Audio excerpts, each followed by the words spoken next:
Армысыздар, құрметті көрермен. Эфирде қазақ тілі телеарнасы. Біз бүгін 9 сөз табының бірі сын есіммен танысамыз. Эфирде сын есім сөз табы қызы. Сәлеметсіздер. Сәлеметсіздер. Сын есім ханым, өзіңізді таныстыра кетсеңіз. Мен заттың сынын, сипатын білдіремін. Қандай қай сұраққа жауап беремін. Мысалы, әдемі, үлкен. Жарайды. Ал сіздің мағыналық қанша балаңыз бар? Сапалық қатыстық. Оны түсіндіріп бересіз бе? Әрине, сапалық қызым менен артынан қалмай, менен үлгі алады. Ал қатыстық балам болса, әпкелермен ойнап, көбінесе араласып кеткен, көбінесе зат есімен араласады. Жарайды. Қазір балаларыңызды студияға шақырайық. Ал оған дейін жарнама. Біздің арнамыздан алыстамаңыздар. Внезапная диарея может испортить любой праздник. При желудочно-кишечных расстройствах принимайте пробиотик Энтерожермина Форте.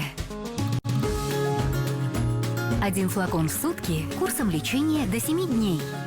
С 4 недель жизни подходит для всей семьи.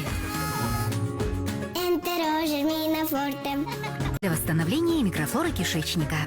Sanofi, Франция. Ал балалар, қалайсыңдар? Жақсы. Сапалық сын есім қызы. Саламатсыз ба? Саламатсыз ба? Өзіңізді таныстырып кетсеңіз.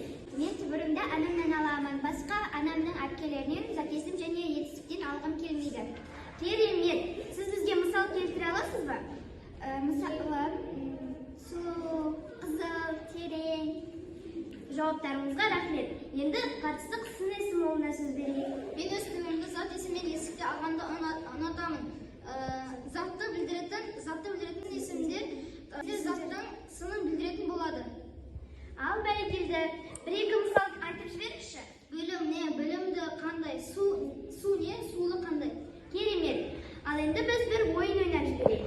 Ойынның шарты мынандай. Мен бір сөз айтамын. Сол сөзді қай түрге жатады, қатыстық немесе сапалық, сол шапалақтайды.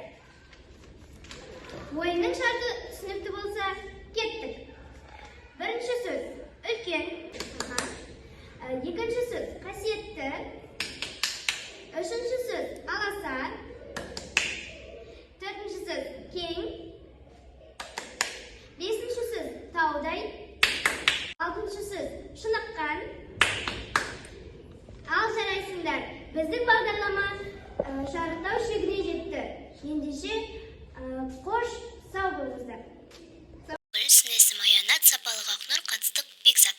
Оператор Жанель, режиссер Нұргүл, сценарист Нұргүл, монтажер мен продюсер Нұргүл.